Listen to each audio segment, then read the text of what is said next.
Salut la meute, j'espère que vous allez bien. Aujourd'hui, on se retrouve pour une nouvelle série de vidéos dans laquelle on va décortiquer des sujets techniques en profondeur. L'objectif, analyser complètement une ligne de jeu spécifique, que ça soit du côté théorique et pratique. Et on commence fort cette semaine avec le 3 bet en big blind, Deep versus Short et CEV versus ICM, le thème que vous avez choisi cette semaine. Petit rappel, c'est sur Discord que cette aventure prend vie.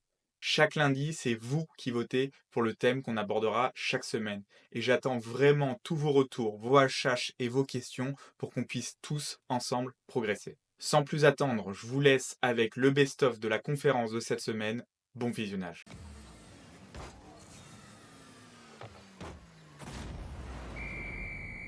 Donc c'est les deux points d'après moi. Alors il y en a d'autres, des petits points de Big Blind, mais je pense que ça c'est les deux plus importants. C'est on a déjà une blinde devant nous, donc la cote est extrêmement différente.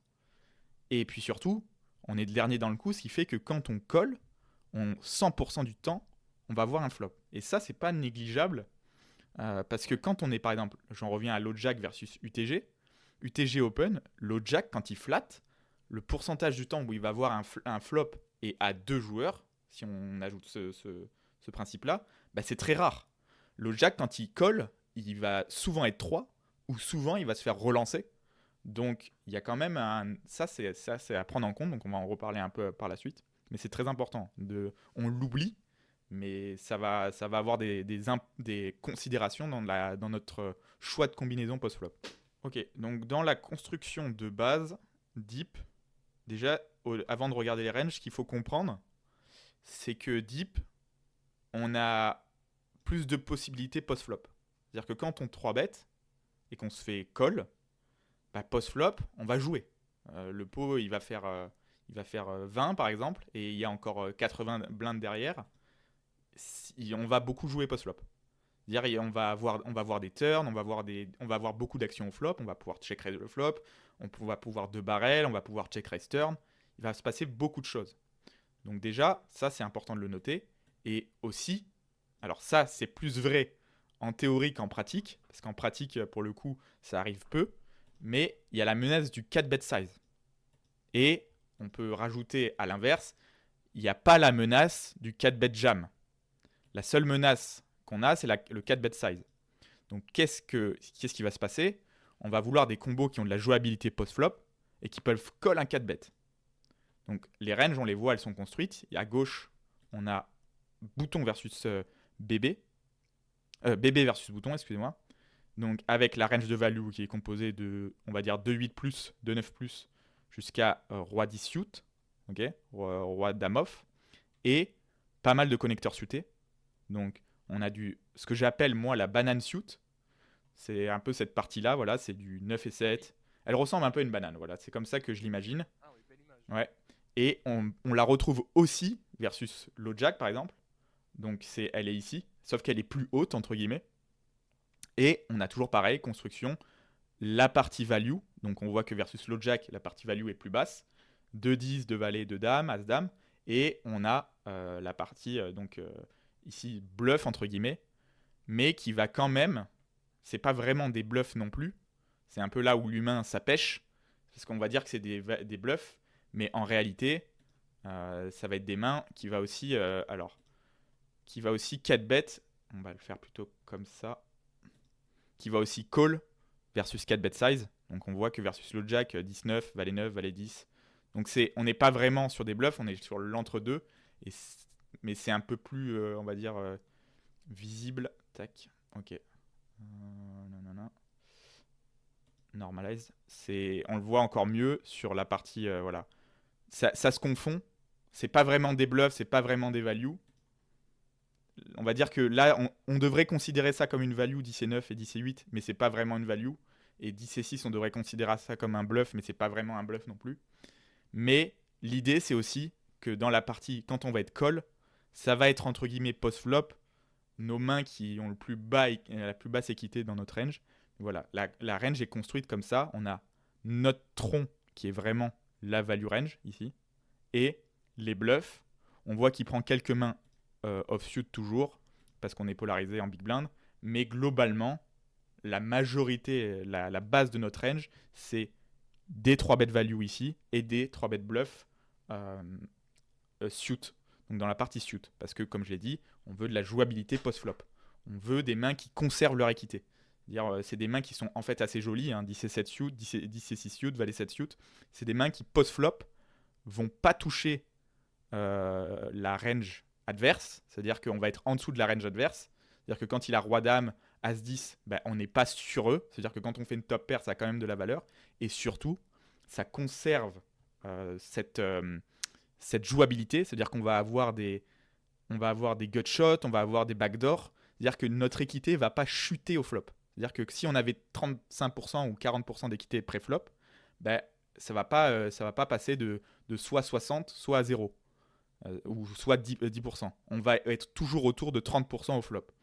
C'est pas le cas, par exemple, avec Dame 6 off, ou Dame 6 off, notre équité va soit être assez forte, on va toucher une top pair ou, je sais pas, un brelan avec le 6, et donc on va être très haut, ou on va être très bas parce qu'on va avoir rien touché du tout sur certains boards. Ça va pas être le cas avec ce genre de main. Donc, jouabilité post-flop.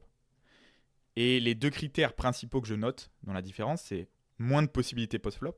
Donc, quand on 3-bet, il vient. Donc, je sais pas, on 3-bet, on fait 9, on est call, il fait 18. Le pot, il fait 18 et on a 32 derrière, à 40 dips. Le fait de faire une gut shot ou de faire une backdoor straight, on s'en fout. On veut soit faire une top pair ou rien. On n'a pas besoin de cette jouabilité. On n'a pas besoin de la conservation d'équité. Donc, on veut plus souvent juste des mains à hauteur. Et aussi, il y a cette chose de la menace du 4-bet jam adverse qu'on n'avait pas tout à l'heure. C'est-à-dire que quand on est 40 dips, maintenant, ou même 50 dips, hein, mais surtout à partir de 40 dips, quand on 3-bet, ben, on va souvent se faire 4-bet jam. C'est-à-dire que la quantité de 4-bet va augmenter chez notre adversaire. Ce qui fait qu'on veut déjà de une, pas avoir des combos qui sont middle. C'est-à-dire qu'on veut éviter d'avoir du 10 et 8, du 10 et 7, du 10 et 6, parce que ça conserve de l'équité aussi pré-flop. Et on veut éviter d'avoir ce genre de combo, fold ce genre de combo pré-flop. On va préférer les calls, vu qu'on est dernier dans le coup. Et, comme tu l'as dit, le choix des bloqueurs est plus important.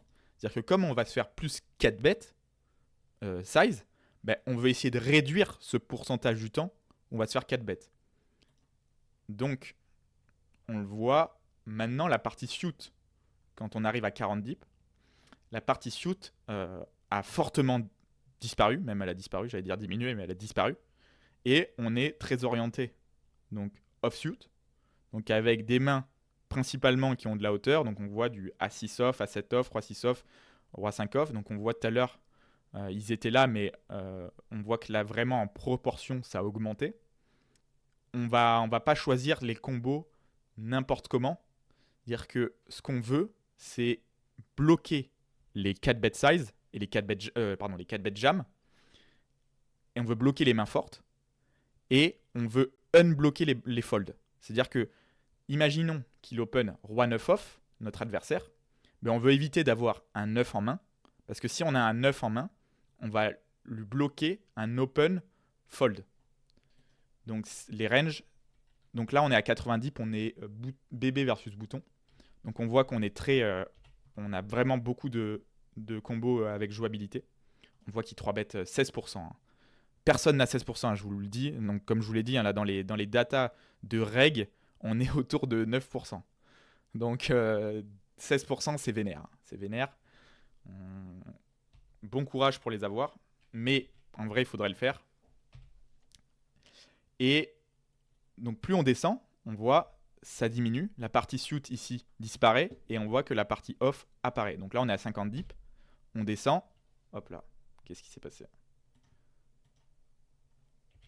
Il veut pas le prendre. Ok. Donc là, on voit, il y a un gros switch à partir de 50. 50, on a encore quelques suits. Et là, 40, ça disparaît. Et si on regarde un peu derrière, qu'est-ce qui se passe? 40 dips, il a 12% de 3 bet, de 4 bet jam. Et 50 dips, il en a que 9%. Donc, et on voit qu'en plus, il colle moins aussi. Donc, il était à 42% de colle à 50 dips et 38% mince, qu'est-ce que je voulais dire? À 40 dips. Donc, c'est là qu'on comprend vraiment l'intérêt de ces combos ici. C'est en fonction de ce que l'adversaire va faire. Alors, je vais faire une petite parenthèse KO. Donc, globalement, pour tourner la page, les seules considérations qu'on a, c'est early game. Donc, quand on est 75 left, 100% left. Et le truc qui revient beaucoup, c'est on veut de la jouabilité. C'est un peu le truc de même, la même chose que tout à l'heure. C'est que quand on est big stack, donc, alors, tac, là on est 50 deep, on voit que 50 deep, il prend très peu la partie offsuit, et il est très orienté partie suit. Donc là on est 50 deep, donc 50 deep versus un 200 blind. Je pense que l'idée principale, c'est la valeur du chaos s'exprime seulement quand on part à tapis. Donc le 200 blind, lui, ce qu'il va vouloir, c'est jouer post-flop contre le 50 blind. Donc on veut rentrer dans son jeu si on est couvert et se dire ok, on va jouer post-flop. Toi, tu veux me prendre mon KO. En gros, tu veux développer la valeur du KO. Elle vient que quand on part à tapis. Du coup, il faut des mains qui puissent jouer post-flop. Et c'est encore plus flagrant quand on est très deep tous les deux. Donc 108 contre 100 blindes en tout début de tournoi. Et ben, on voit que la partie ici, suit là, elle est vraiment, il la kiffe. Il prend aussi la partie suit en 3 bet size, qui est roi dame, roi valet, roi 10, dame 10. Il prend pareil de la partie off aussi. Mais l'idée, c'est on veut vraiment des mains as deep qui jouent bien post-flop. Et on voit aussi, il prend des très gros sizing. Donc il prend du 13 blind ici. Donc pareil, je pense que l'idée, elle est là. C'est, on veut 13 blindes pour que déjà le pot, quand on école, ça fait 26 blindes. Enfin, ça va faire même plus, ça va faire quasiment 30 blindes avec les antés et les blindes. On veut réduire le SPR. Parce que quand on réduit le SPR, le risque de ruine augmente. Et du coup, le risque de ruine, quand le risque de ruine augmente, on a plus de chances de prendre le KO. Allez, on va passer au sous-ICM. Voilà. Le truc à comprendre qui est très important. Elle est là, la sim. Okay. C'est, et ça, c'est genre le meilleur conseil que je peux vous donner, c'est la value range drive la stratégie. C'est ça qui va créer tout le jeu. Donc en fait, pourquoi on utilise des gros sizing? C'est parce que notre value range est très forte. Donc là, on voit qu'il fait 9 blindes avec du 2 valets plus. Dans une sim où il 3 bet que 2 rois, bah, il fait 11.5.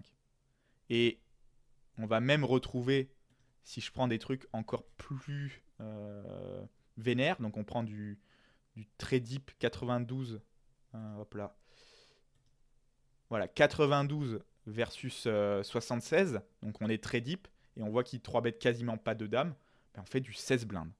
Ben l'idée, elle est là, c'est on va être très polarisé, notre range de value est très très strong, très très forte, on va pas 3 bet as dame, on va pas 3 bet de valet ici, ben on va faire très cher. Donc la première idée, donc on va revenir un peu aux idées de la range, c'est la range de value, elle est plus tight. Donc pourquoi elle est plus tight? Les deux critères d'après moi, c'est certaines mains sont plus assez fortes pour partir à tapis. C'est-à-dire qu'on en revient ici, par exemple j'ai pris ce 91 versus 76, quand on 3 bet de valet ici, imaginons que le poteau il nous fasse tapis, bah, c'est la sauce avec deux valets. Et je dirais c'est même la sauce avec deux dames. Ici, 76 deep, on prend un tapis avec deux dames, même contre quelqu'un qui est équilibré, bah c'est pas cool de prendre un tapis avec deux dames. Bah, déjà, ça c'est une première idée.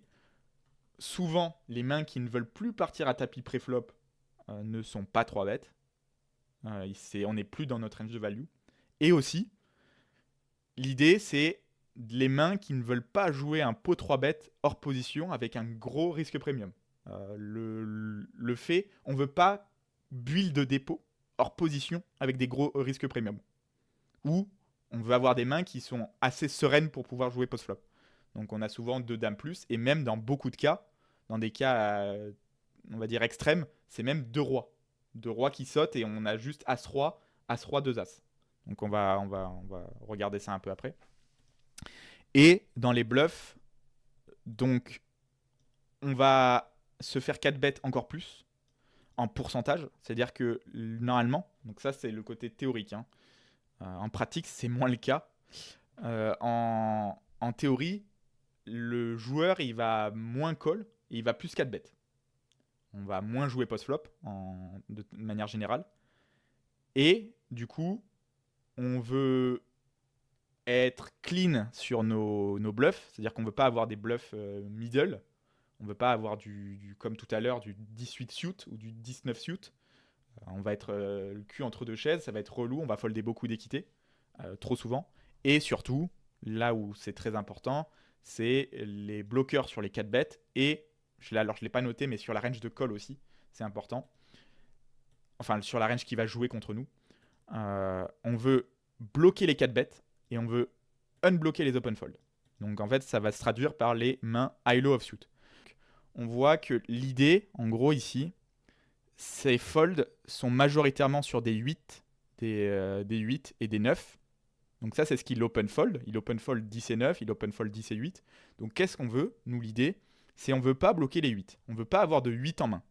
On le voit assez bien d'ailleurs. Je crois que pour le voir encore mieux, c'était pour ça que je l'avais mis en full 8. Voilà, on le voit très bien ici. C'est-à-dire qu'on s'arrête vraiment sur les 3 bêtes bluff. On voit qu'il prend Dame 7, Valet 7, 10 et 7. On voit que c'est principalement d'ailleurs même encore plus bas. Mais il ne veut pas de 8 en main. Il veut pas de 9 en main. Il veut être beaucoup plus polarisé. Et l'idée, c'est on veut unbloquer les folds, les open folds, ici. Et on veut bloquer ce qui va nous 4 bêtes. Donc on voit que là, le gars nous revient 20% du temps dessus et qui nous colle 12%. Donc c'est la majorité du temps, il nous 4 bêtes jam. Mais du coup, on veut bloquer les 4 bêtes jam. Donc les as sont très cool. Okay, les rois sont très cool. Les dames sont un peu moins cool, mais globalement.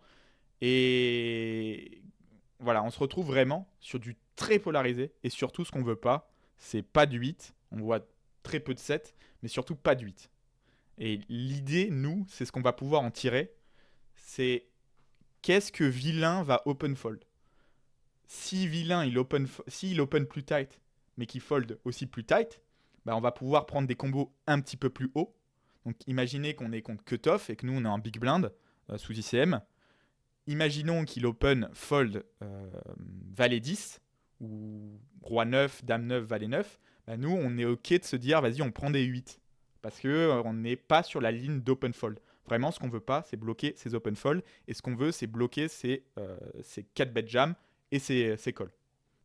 Ok, on va passer en pratique. Déjà, premier truc que je me disais qui est intéressant à regarder en pratique, c'est la simplification de range. Donc déjà, on voit que le solver, quand il 3-bet ses bluffs, c'est un truc qui revient tout le temps. Les mains qui sont à l'équilibre, donc qu'est-ce que j'entends par l'équilibre? C'est les mains qui ont la même EV entre deux actions. Donc c'est le cas pour les bluffs. Donc 10 et 7 par exemple, il a autant de valeur à fold, call ou raise 11.5. Si on prend à 5 off, il a la même EV, quelque chose près, entre call, raise ou tapis. Et ça va être le cas pour tous nos bluffs. Ce qui va se passer, c'est qu'il va préférer prendre plein de combos un peu dispatchés partout. Donc là, on voit, par exemple, il prend un peu valet 8, il prend un peu 10 et 8, il prend un peu roi 5, il prend roi 8, voilà, tout est combo. Donc pourquoi? L'idée, c'est les EV sont les mêmes dans plusieurs lines. Donc qu'est-ce qu'il préfère? Il préfère prendre plein de petits combos différents pour pouvoir, sur tous les boards, toucher de l'équité. Parce qu'il ne faut pas oublier que le solver, il a un problème que les humains n'ont pas, c'est que l'adversaire connaît sa stratégie parfaitement. C'est-à-dire que quand on prend une action, en face, le mec sait exactement ce qu'on est en train de faire. Donc lui, ce qu'il veut pas, c'est miss complètement certains boards quand les EV sont similaires. Donc il va préférer prendre plein de petits combos un peu partout. Question de, je pense que c'est vraiment ça l'argument principal, c'est de couvrir la majorité de boards.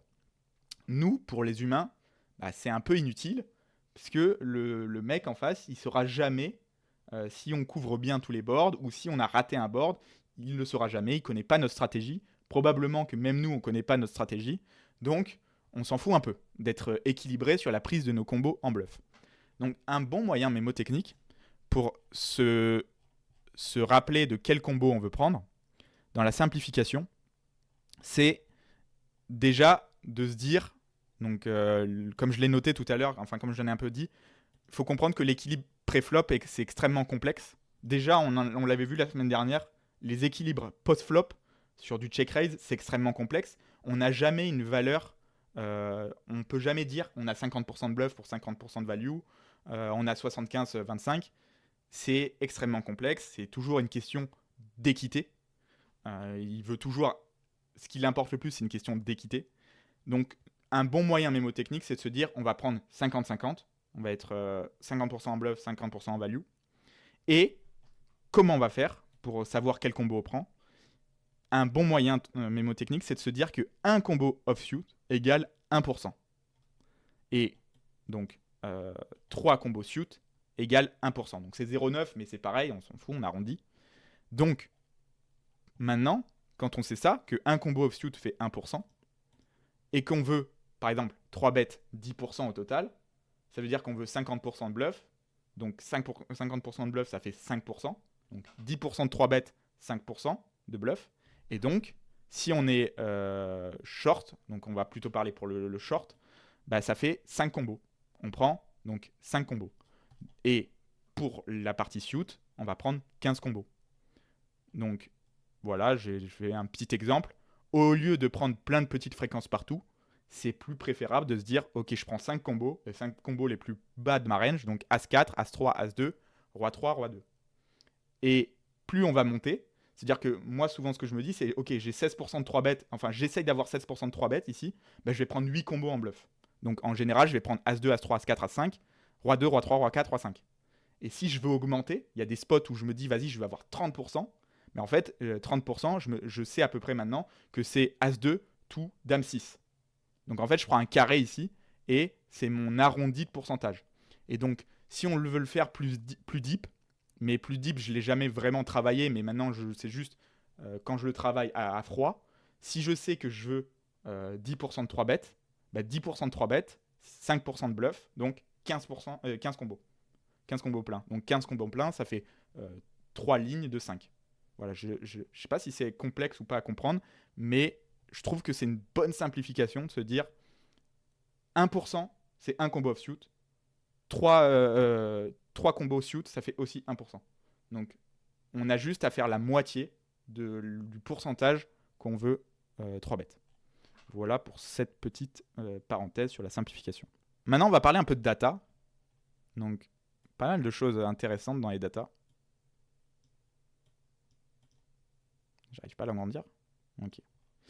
Donc, le premier truc que j'ai regardé, c'est... Hop là.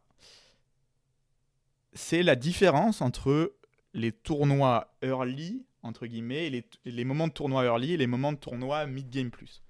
Donc, qu'est-ce que j'ai fait? C'est j'ai regardé les moments du tournoi où la big blind est à plus de 4000 et les moments du tournoi où la big blind est à moins de 1K.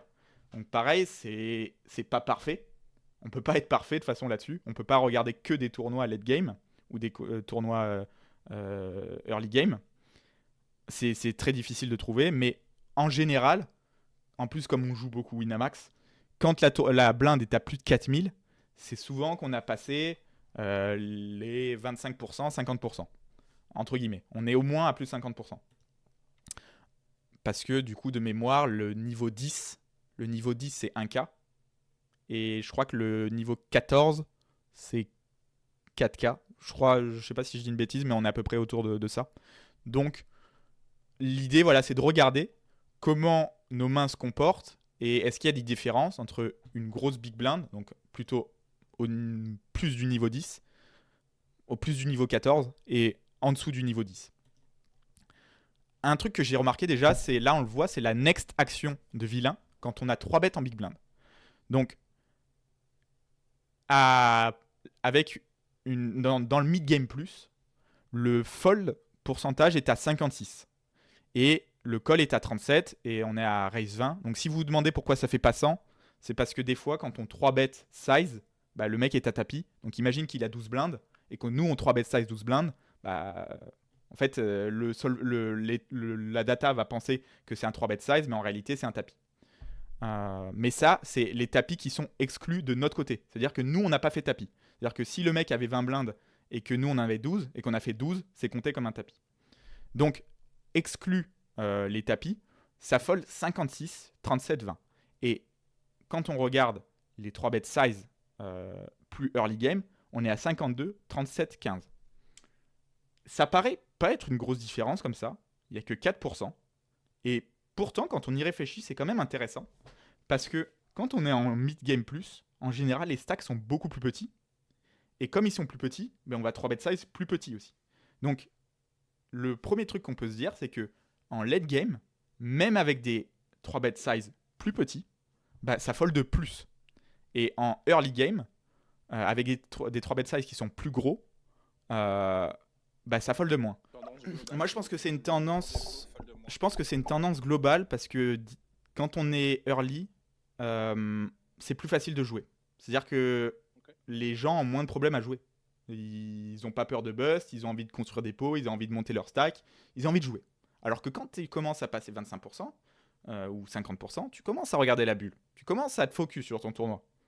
Tu vois. Et ce qui fait que quand tu te prends un 3-bet en big blind, déjà tu es plus focus sur le tournoi. Tu dis ah c'est problématique, etc. Donc je pense que c'est une tendance globale des gens. C'est-à-dire que quand on est en late game, les gens vont tendance à avoir plus foldé sur le 3-bet. Je l'ai comparé ici. Donc là, on a notre range de 3-bet 40-10 plus. Ok, 40-10 plus. Et là, on a la range de call. Donc c'est toute position confondue, hein, l'open raiser. L'open raiser, il peut être autant au low jack qu'au bouton. Donc évidemment, c'est pas parfait, mais c'est ce qui permet d'avoir le plus de data. Parce que quand on commence à trop chercher, des fois, on n'a juste plus assez de data pour que ça fasse sens. Donc là, même par exemple, quand on voit 4.8, 4.8, ça peut pas être réel. C'est beaucoup trop, 400 blindes de BB100. C'est probablement qu'on n'a pas assez d'occurrence et que ça a chaté. Mais ce que ça veut dire, c'est que a priori, ça gagne quand même de l'argent. On est au moins sur un truc qui gagne de l'argent. Et donc maintenant, on peut le comparer avec les calls. Donc à droite, les calls et à gauche, les 3 bêtes. Et on voit que donc 40-10+, les offsuit trash sont à 0,55 contre 0,44 du call. On a les suit trash aussi qui font étonnamment beaucoup d'argent. Alors là où j'ai mis un trait en rouge, c'est parce qu'on n'avait pas assez de data. Donc par exemple ici, là, les suited trash, c'est ces combinaisons-là.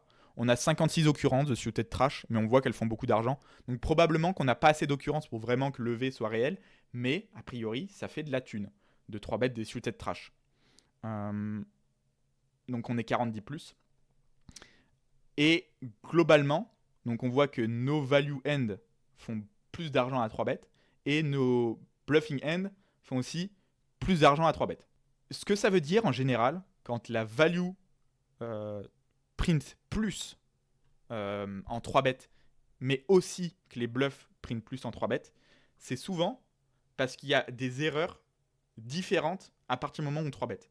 Ça veut dire, imaginons que la personne, elle colle trop pré-flop, ça va faire monter le V de nos values, forcément, mais logiquement, on devrait se dire, ça va faire aussi baisser la valeur de nos values.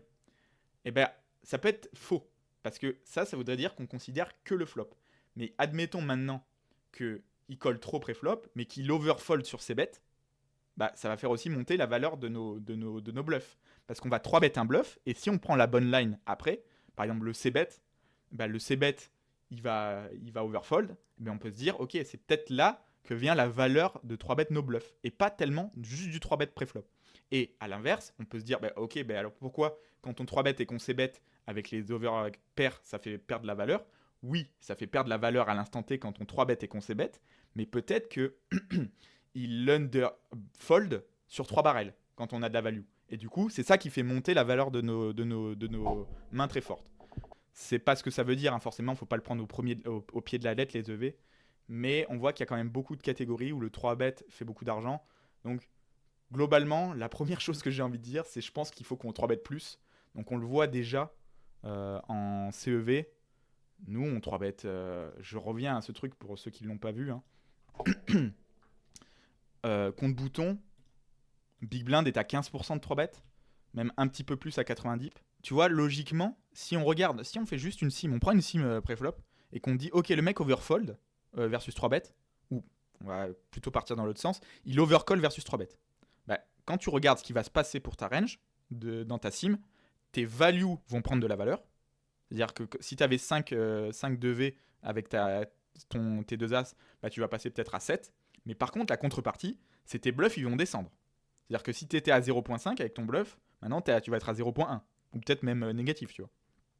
Et là, on a les deux lines, les deux parties qui augmentent. Donc en fait, probablement, quand on voit ça, c'est tu as une line qui va être bien pour ta value range quand tu as 3 bêtes, ou plusieurs lines qui vont être bien pour ta value range quand tu 3 bêtes, et tu vas avoir des lines qui vont être bien pour tes bluffs. Donc moi, ce que je pense, principalement, c'est je pense que le 3 bêtes plus ses bêtes flop, give up, je pense qu'avec les bluffs, il fait de l'argent. Et, carrément. et Non, mais je suis ok avec ça. quand on est avec les values, peut-être que c'est le 3 barrels, etc. Tu vois, ce genre de choses, ou le 2 barrels, ou le check raster, j'en sais rien. Direct, quoi. Ouais, peut-être que t'as pas d'intérêt, ou alors on a peut-être un bet check bet, tu vois. Peut-être que quand ça check back, les gens sont capés. Ça, c'est des trucs à essayer quand on a 3 bêtes. Mais la chose qu'on peut retenir de ça, c'est qu'a priori, on peut 3 bet nos bluffs et nos values. Ça fait de l'argent. Mais par contre, il faut sûrement ne pas les jouer de la même manière post-flop. Je voulais terminer par une petite sim que j'ai fait en TF. Pour ceux qui n'ont jamais fait trop de sims, c'est toujours intéressant de commencer à regarder des sims. Comme je vous l'ai dit, j'ai run une sim en KO, table finale KO, donc d'un 20 euros, 1500 joueurs. Déjà, le premier truc pourquoi j'ai fait ça, c'est que je me suis dit, un peu comme je vous ai dit tout à l'heure, la parenthèse KO, est-ce que ça change quelque chose? Et la réalité, non, ça change quasi rien. La range d'open, donc là, la configuration du spot, on est sur une TF à 6 et il y a 28, 12, 44, 30, 31, 30 et 45 en big blind. Ou alors c'est 45 et 44. Donc on est les deux chip lead, l'un versus l'autre. Enfin les deux gros stacks, l'un versus l'autre. Donc déjà de base, cutoff open 39%. Et nous, on 3 bet ça. Donc notre range ici, on est un peu mixé entre plusieurs sizing. Sizing préféré, c'est 11 blindes. On voit qu'on 3 bet aussi un peu 13 blindes. Et on voit un peu de 3 bet size 7, mais c'est très faible. Mais globalement, on est autour du 11, 11 et 13 blindes. Donc des 3 bet size chers. Premier truc à changer, à modifier, quand on voit ça, c'est la range d'open cutoff. Très probablement que au cutoff, les gens open pas assez. C'est sûrement faux au bouton. En général, les gens au bouton, ils open trop dans la majorité des spots. Quand on est quand on est gros stack versus gros stack, en général, les gens au bouton, ils open trop. Mais sur les open un petit peu avant, cutoff. En général, cutoff, c'est vraiment un des meilleurs spots. Parce que cutoff, il doit open beaucoup. On voit là, il open 39%. Ok. Donc on est. Alors, BB contre cutoff, il est ici. 17,2. Et BB versus. Ou alors cutoff, c'est pareil. Cutoff versus hijack, on est à seulement moins 3. Donc voilà, petite parenthèse sur les KO. C'est faible. En fait, on arrive en TF. J'ai mis une moyenne à 350, ce qui représente un peu. J'ai regardé une TF, ça représente à peu près ça. Sur une TF à 20 à 1500 joueurs. La moyenne était autour de ça. Donc peut-être que c'est faux, hein. Peut-être qu'il va des fois il va avoir des plus gros KO, peut-être qu'il y en aura des plus petits aussi. Mais de ce que je vois, faut pas surestimer, hein. On est en général entre en moins 1 et moins 6 sur des 1500 joueurs. Genre moins 6, c'est souvent qu'il y a un short avec un gros KO. Et c'est pour ça que je reviens un peu sur les KO. À partir du moment où on est en late game, il y a quasi plus d'impact en général sur le KO. La range de défense, c'est celle-là. Donc c'est assez vénère. Quand on commence à regarder ça, on doit se rendre compte que le mec, il doit nous cliquer 4 bêtes. Donc nous, on a 3 bêtes à 11. Hein, et le mec, il nous clique 4 bêtes à 22 avec du As7 off, As8 off, As9 off, As-Valet off un petit peu. Il doit nous read jam avec 2 10, 2 valets, As7 suit, voilà, du As4 suit, des petits combos, voilà, par-ci par-là. Il doit nous flat notamment du paire de 7, du paire de 8. Paire de 9, il aime pas trop, mais il aime bien aussi paire de 5, paire de 6. Des combos qui sont quand même assez fifou à call. En général, moi, s'il y a quelqu'un en TF qui me colle paire de 6, je vais souvent le noter récréa. Et on voit qu'en théorie, c'est ce qui est fait. Hein. Versus un 3 bet 11, hein, je tiens à préciser. Hein. On a 3 bet 11. C'est quand même assez vénère. Hein. On est à 40 dips, hein, je rappelle. Et ce que j'ai fait, du coup, voilà, j'ai essayé de noter un truc qui me semble un peu plus humain. Donc, avec du read jam, j'ai quand même mis des bluffs, hein, soyons gentils. Donc, du clic avec 2 as, avec 2 rois. Ça peut arriver. Les gens, ils aiment bien souvent clic 2 as. Mais on peut faire tapis aussi, mais c'est pas très grave. Les EV sont tellement proches que de toute façon, ça change pas grand chose. Du read jam avec as-roi suit, de dame de valet, un peu de 2-10. Voilà, on voit qu'en théorie, il flatte tout le temps de dames et de valets. Je pense que ça va assez peu arriver en TF pour nous. Et on voit qu'il flatte énormément aussi. Je pense que c'est ce qui va arriver en pratique. C'est-à-dire que les gens, ils vont pas read jam à suite off. Bon, là, c'est pas si flagrant que ça, mais du As-10, As-9 off, ça arrive souvent qu'en théorie, j'en reviens un peu à une sim que j'ai montré tout à l'heure. Vite fait. Parce qu'il y a des sims sous ICM qui sont quand même assez vénères. Donc on voit par exemple ici que quand on 3 bet 15 ultra polar, il nous read jam ici. Ça, je pense que pareil, ça va jamais arriver. Dans la sim que j'ai faite, ça arrive moins, mais on voit que là, ça arrive beaucoup. Donc on va mettre une sim comme ça. Et là, la réaction à ça, hop là, c'est cette range de 3 bêtes. Donc on voit qu'on est légèrement orienté sur des bluffs. Donc, comme je vous l'ai dit, hein, je trouve ça gentil, hein, ce que j'ai fait, perso. Je suis pas sûr que ça colle paire de 8, paire de 7, même j'ai mis des petites fréquences sur paire de 9, du dame 10, du valet 10. Je suis pas sûr que ça 4 bet size des bluffs avec As5, je suis pas sûr que ça 4 bet, 4 bet jam des bluffs. Et même contre cette range, on est là-dessus. On est sur du 51% de 3 bets avec donc quand on se fait read jam, on a donc il faudrait calculer. Hop là, donc on est à un total de 51,6, donc on fait 50 tac divisé par 51,6. Donc on fold 97% versus 4 bet jam, aucun problème. Donc je suis pas sûr qu'évidemment on va y faire ça, hein, c'est toujours pareil, on est sur un exploit théorique, que déjà, pré-flop, mathématiquement, on a un 3 bet qui fait beaucoup d'argent avec tous nos bluffs. Donc on voit, ça fait 10$. Hein. Ça fait 3 fois plus que le flat avec du dame 5, du dame 6 off. Je sais pas combien ça fait avec 9-6. Ouais, 9-6, on est à 4$.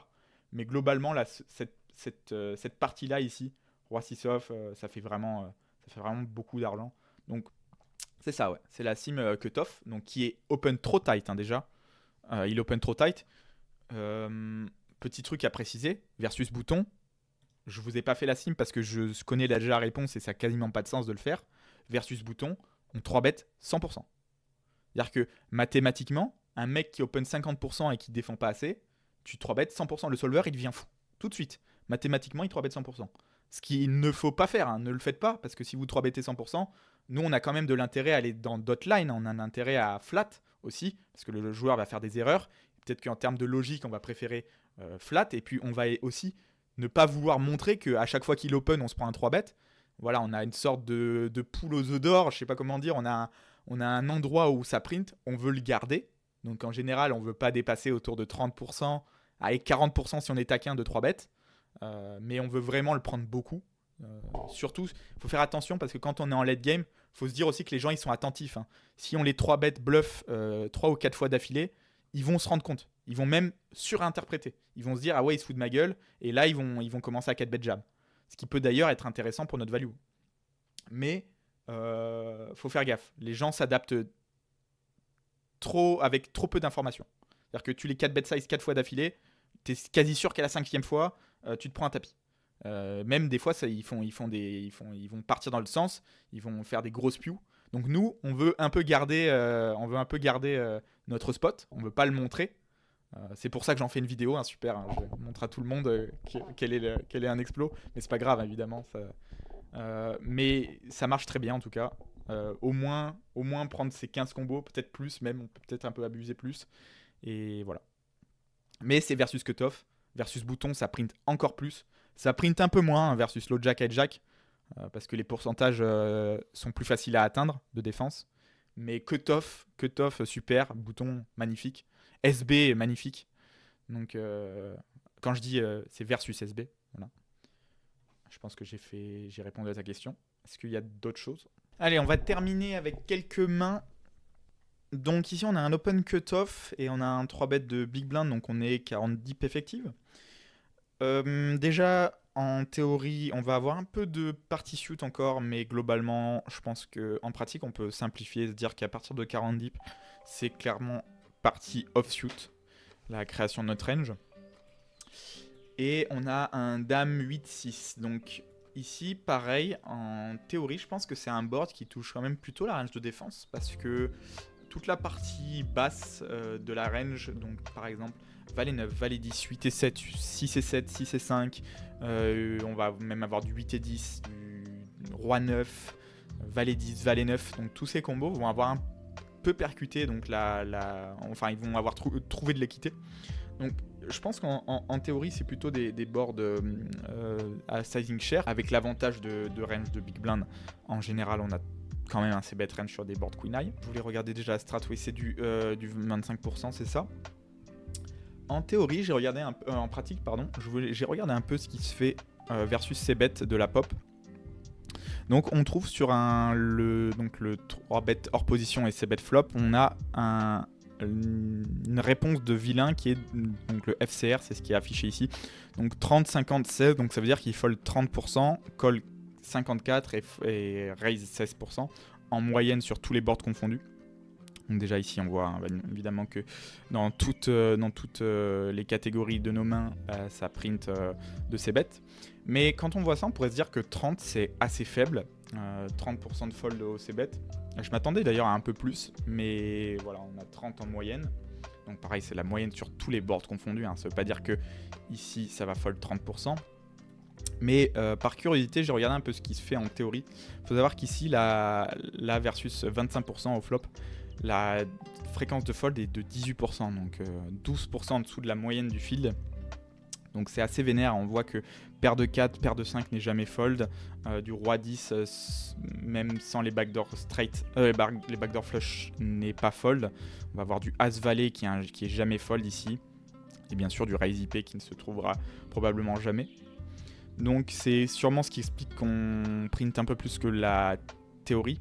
J'ai quand même voulu, pour que ça soit plus proche de ce qui va se passer, faire des ranges qui sont plutôt pratiques, parce qu'on voit ici que la défense de cutoff versus 3 bêtes, il faut qu'il aille défendre du dame 9, du dame 8, du roi 8, roi 7 par exemple, des combos comme ça, tous les as-suits, même surtout dans la partie off, là on voit du roi valet off, du as 10 off, un peu de dame valet, de roi 10 off.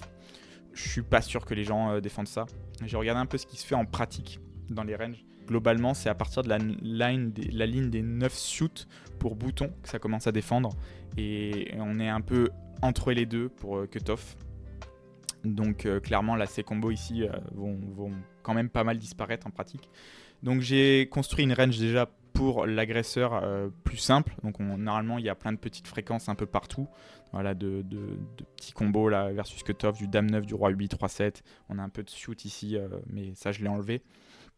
On va avoir plein de petites fréquences. Pour la simplification, globalement, j'ai pris ce carré ici. J'ai rajouté les 6 off, mais bon, on peut les enlever aussi. Ça fera 15% de 3 bêtes au total. Avec les 6 off, ça fait 18.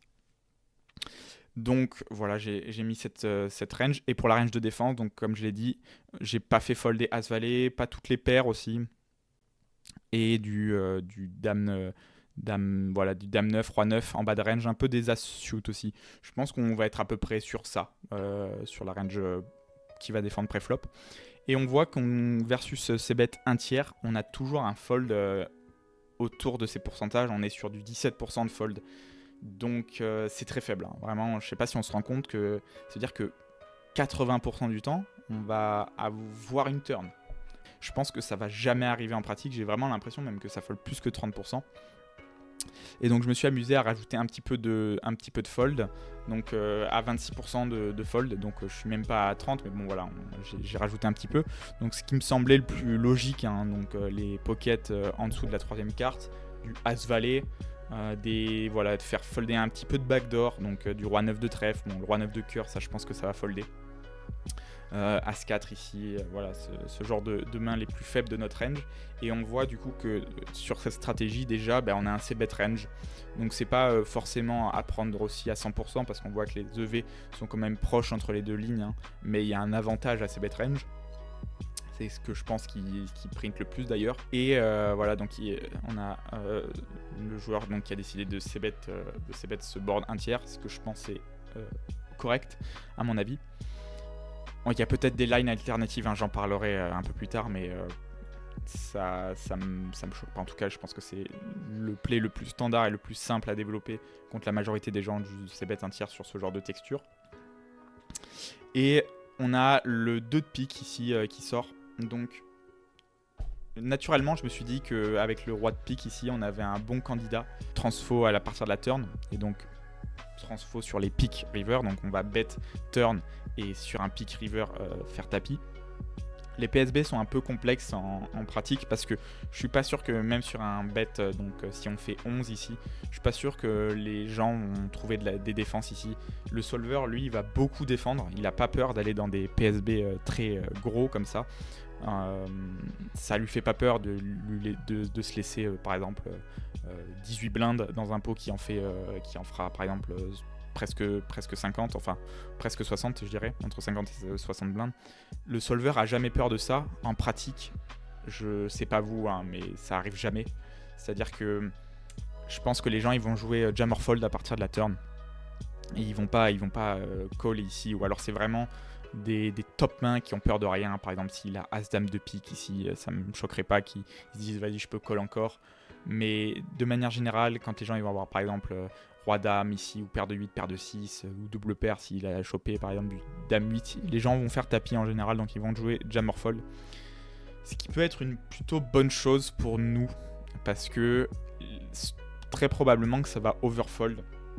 Je regardais un peu ce qui se fait dans les datas. On a, sur 2 barrels, on a 45% de fold à la turn. Donc c'est beaucoup, c'est vraiment beaucoup 45%. Si on compare un peu à ce qui se fait en théorie, même quand on lui a fait folder donc 26 sur un 2 barrels, donc ici on voit que, comme je vous l'ai dit, le roi avec le roi de pique, il est assez content de le prendre, donc il aime bien aussi ne pas avoir le 5 avec la backdoor, donc le 5 de cœur, ça bloque un petit peu moins, mais bon, en vrai, le 5 de trèfle a pas vraiment de valeur parce qu'on bloque pas énormément de mains de chez lui à part à 5 de carreau et à 5 de trèfle. Donc c'est des mains qui devraient coller au flop et folder à la turn. C'est pour ça qu'il aime un peu moins avoir le 5 de carreau. Mais en vrai on s'en fout un peu. Et on voit que donc sur bet 30 ici, le solver il colle encore 70%, hein, 71. Et il raise que 10%. Ça je pense que ça va, comme je vous l'ai dit, je pense que ça va jamais arriver pour nous. On voit qu'il doit défendre paire de 9 ici, continue à coller paire de 9. Et il va juste call roi-dame, donc roi-dame à pique évidemment, mais même roi-dame de cœur, roi-dame de carreau, as-dame, paire d'as. Donc tous ces combos, il va continuer de les défendre, il va pas les jam. Et je pense que nous en pratique, ça va quand même beaucoup jam. Donc pourquoi pas en vrai 2 barrels des combos ici. Je pense que ça fait du sens de 2 barrels dans des PSB aussi petits. Je pense qu'on va trouver plus de FE qu'on en devrait, qu'on est censé en avoir. Mais il y a aussi la line, pourquoi pas, quand ça check back ici. Je regarde un peu pareil en théorie ce qui se fait, enfin en pratique dans les datas. Sur bet check bet, le field river fold 52. C'est gigantesque de trouver 52% de fold river. Donc il y a aussi potentiellement une line alternative à partir de la turn qui est de check. Et quand ça check back, donc on est ici, donc sur check check.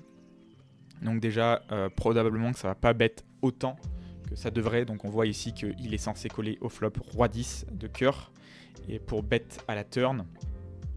Et ça, voilà, je sais pas vous, mais j'ai l'impression que ça arrivera pas. Même du valet 9, hein, par exemple, quand il a collé valet 9 de cœur, c'est toujours pour le bet à la turn. C'est assez vénère, on voit qu'il check juste valet 9 à pique. Je pense que c'est dans l'idée de pas se faire check raise à la turn. Mais voilà, c'est assez vénère. Je pense que les gens vont pas le faire. de coller au flop pour bet small. C'est une line qu'on va retrouver chez des règles un peu plus haut, mais vraiment la majorité des gens, la majorité de la pop va pas le faire, ce genre de line. Donc déjà ça va être un avantage pour nous, et on voit après que donc si on se met sur un 3 de carreau, si on fait, donc il le prend aussi dans la line de bet check bet et de faire tapis avec le roi de pique, hein, on le voit ici. Et quand on fait tapis, il est censé quand même, c'est censé rendre indifférent du paire de 9, du 9 et 8. On a aussi paire de 7 dans les bluff catchers, à 6, à 8. C'est assez complexe, sachant qu'en plus il va probablement pas avoir assez de, par exemple, de roi dame, de check back avec roi dame, avec dame valet. Je pense qu'il les a globalement plus dans la range. Donc potentiellement qu'il devrait call encore plus que ça. Donc il y a deux lines ici, j'arrive pas trop à me départager sur qu'est-ce que je préfère le plus. Est-ce que dans des PSB comme ça peut être intéressant de jouer sur le bet small pour essayer d'induce turn un tapis, ce qui va probablement le pousser à overfold du coup, s'il fait tapis ou fold. Ou si on préfère pas bet check bet ici, ça peut être assez intéressant. Comme line à développer, comme on voit que ça fold énormément, et ce qui est en fait des lines très dures à défendre pour IP, parce qu'il faut qu'il se décide à check back des mains très fortes dans des PSB comme ça, et en plus trouver des bluff catch river. Donc ça, je vous laisse un peu choisir ce que vous préférez, mais je pense que les deux lines sont bonnes. Le check raise à la turn, c'est, je pense, qu'il se fait le moins. Ce qui a le fait le moins de sens, et le 2 barrel à tapis aussi, c'est ce qui fait le moins de sens ici. On n'a pas envie de faire tapis, la décision est vraiment assez simple pour le défenseur, hein, étant donné qu'il a quand même bien percuté ce flop, et en fait il a souvent besoin de défendre que des combos de draw et des top pairs, donc on veut pas faire tapis. Je pense que l'idée c'est soit de faire small pour induce quelque chose à la turn, ou de bet check bet. Allez, merci beaucoup à tous ceux qui sont arrivés jusqu'ici. Je vous rappelle que le lien du Discord est en description. On se rejoint là-bas pour que vous puissiez participer aux prochaines éditions de la line de la semaine. Je vous rappelle aussi que c'est du contenu qui me prend beaucoup de temps à faire et qui est totalement gratuit. Donc n'hésitez pas à partager et en parler autour de vous. Lâchez le petit like si ça vous a plu, le petit commentaire pour le référencement, et je me fais toujours un plaisir de vous répondre. Et puis sur ce, je vous souhaite une bonne soirée. A plus les gars, et good luck au table.